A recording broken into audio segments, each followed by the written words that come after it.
Spider-Man! No autographs, please. Just in time for the new movie is Spider-Man 3, the fourth Spider-Man game from developer Treyarch and the first for the current generation of consoles. As this is the fourth game in the series from the same developer, you might expect that with the new hardware there would be some kind of big leap forward for the series, some kind of big change to kind of wow the Spider-Man fans. Not so much. For all intents and purposes, this is very much like the previous Spider-Man games. It's built on the same sort of framework where you are Spider-Man, you sort of swing around through this open-world version of New York City, taking on missions in a kind of an open-ended structure and, you know, just generally fighting crime as Spider-Man does. Much like the previous Spider-Man game, swinging around the city really is the best aspect of the entire game. It's kind of thrilling to go around this giant model of New York City, which is markedly larger than the previous games. The city looks really nice, there's some nice lighting effects as you're kind of swinging around, and the swinging mechanics feel just as good as they ever have. The one big change to the structure of the game compared with previous ones is that you don't have to do all the little random crime and side missions that you had to in the previous games to progress the story. Here, they're actually side missions. The story progresses just as you beat more story missions, and there's always at least a couple available to you at any given point. The game story does sort of tie itself into the film by introducing some of the story arcs from the film. Venom's there, Sandman, the new Green Goblin and all that, but it also throws in a lot of the older villains like Kingpin, Scorpion, and Rhino, just making random cameos.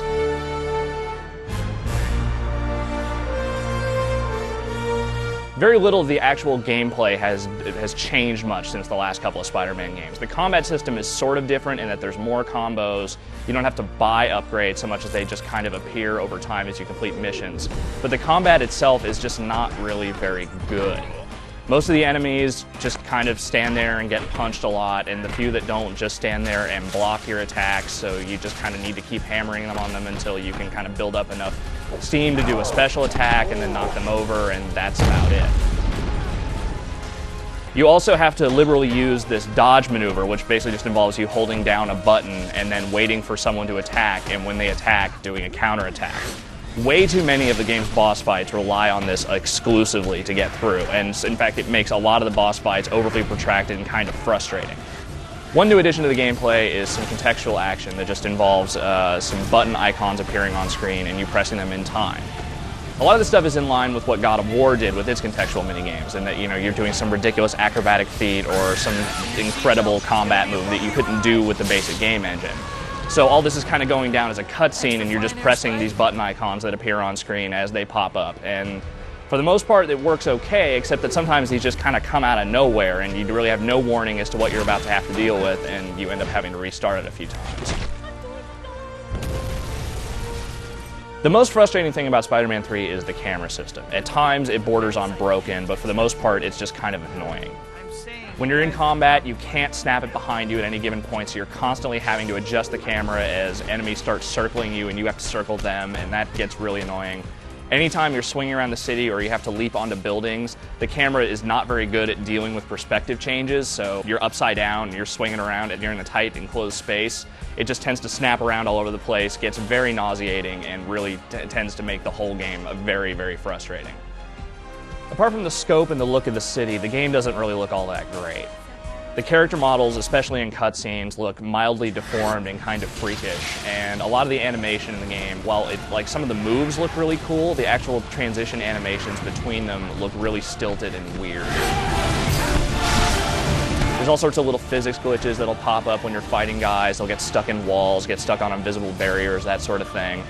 And also the frame rate just doesn't really hold up very well in either the Xbox 360 or PlayStation 3 version, so the PS3 version is a little bit worse. There's also some other story elements of Spider-Man fighting gangs. There's actually like 10 storylines altogether, and none of them really tie together all that well. The whole storyline feels like kind of a scattered attempt to sort of tie the movie with this other original fiction, and it never really deals with either very well. Most of the actors from the film are on hand here to reprise their roles. Kirsten Dunst is not around, but everyone else pretty much is. And unfortunately, not a lot of the performances are all that great. Hey, don't bother talking to the boss, Pete. I got the front page all sewn up. You'll never get that picture of Spider-Man. Watch me. Maybe I will. Tobey Maguire basically gets the Spider-Man thing down, though he also kind of sounds like he's phoning it in. And really, the only actor who seems like he's fully into it is J.K. Simmons as J. Jonah Jameson. Get over to the courthouse. The chief of police is holding a press conference. And get your feet off my desk. What's the magic word? Now! Ultimately, Spider-Man 3 doesn't really offer anything significant that the other Spider-Man games did. Yes, it ties into the new film, yes, it has a couple of new elements to it, but it also has a lot of holdover elements that were kind of problematic, and some of the new stuff it does isn't necessarily all that great. Spider-Man 3 is basically an okay action game that doesn't necessarily tie itself into the source material all that well.